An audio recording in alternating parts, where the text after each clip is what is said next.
పూజ విషయంలో నాకు మా నాన్నగారికి, నాకు మా అమ్మగారికి, నాకు మా వారికి యుద్ధాలే జరుగుతూ ఉంటాయి ఇంట్లో. ఎందుకంటే నేను ఎక్కువ ఉపవాసం ఉంటే మా నాన్నకు నచ్చదు. అలాగే నేను ఎక్కువ పూజలు చేసినా మా అమ్మకు నచ్చదు. అలాగే వ్రతాలు నోములు ఈ పండగ ఆ పండగ హడావిడి అని అలసిపోయి నేను చేస్తూ ఉంటే మా వారికి నచ్చదు.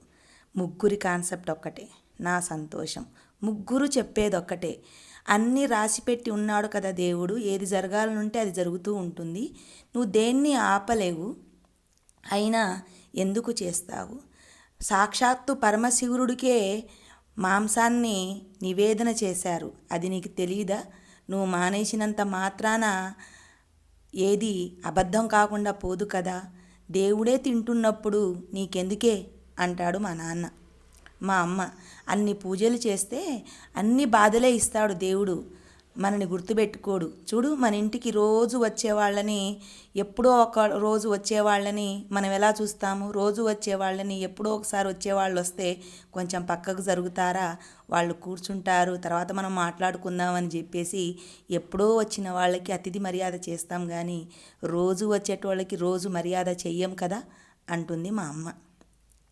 అలాగే మా వారు తిండి తిప్ప మానేసి పూజలు వ్రతాలు నోములు అని పట్టుకుంటే నీ గ్యాస్ ట్రబుల్ వచ్చో, లేకుంటే నీ మైగ్రేన్ హెడేక్ ఎక్కువైపోయో, నువ్వు సిక్ అయిపోతే నిన్ను హాస్పిటల్లో పెట్టాలి. అప్పుడు ఎన్ని పూజలు చేస్తే నన్ను హాస్పిటల్లో ఉంచావా దేవుడా అని చెప్పి దేవుణ్ణి నిందించడానికా ఆ ఉపవాసం అని అంటారు మా ఆయన. ఏది నిజం?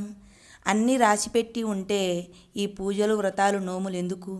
అంటే మన సనాతన ధర్మాన్ని మనం కాపాడుకుంటూ ముందుకు పోయి దేవుడు ఉన్నాడు అనే నమ్మకంతోనే కదా నేను చేస్తున్నానని నేను వాదిస్తాను. నిజమే, తిని చేస్తే తప్పేమీ లేదు, తినకుండా చేస్తే అన్ని రోగాలు మనకే వస్తాయి. 1 గంటకు లేచామా, 2 గంటలు లేచామా, 4 గంటలకు లేచామా అని కాదు, లేచి ముందు శుచిగా స్నానం పోసుకొని పూజ గది శుభ్రం చేసుకొని తులసి చెట్టుకి దీపం పెట్టేసి ఆ తర్వాత ఇంట్లో దీపం పెట్టుకుంటే అందరూ దేవుళ్ళు సంతోషపడతారు. ఇది పెద్దలు చెప్పిన సూక్తి. ఇంట్లో మాత్రం మా వాళ్ళు నాతో ఆడుకుంటూనే ఉంటారు. అన్నీ తెలిసి కూడా మనం ఒక్కొక్కసారి తప్పు చేస్తూ ఉంటాం. కాబట్టి భక్తిని అనుసరించాలి, కానీ భక్తి మార్గంలో ఉపవాసాలు అంటూ పోతూ నిన్ను నువ్వు కష్టపెట్టుకొని దేవుణ్ణి నిందించకూడదు. నీకు ఇన్ని చేసినందుక నాకు ఈ కష్టం అని చెప్పి దేవుణ్ణి నిందిస్తే చేసి ఎందుకు అనిపిస్తుంది. అది నిజమే. నిజంగా దేవుణ్ణి పూజించేటోళ్ళకి కష్టాలు వస్తాయి. అప్పుడు పెద్దవాళ్ళు అంటారు, ఇప్పుడు కష్టపడితేనే తర్వాత సుఖం అంటారు. కానీ ఆ సుఖం ఎక్కడుంది ఆలోచించ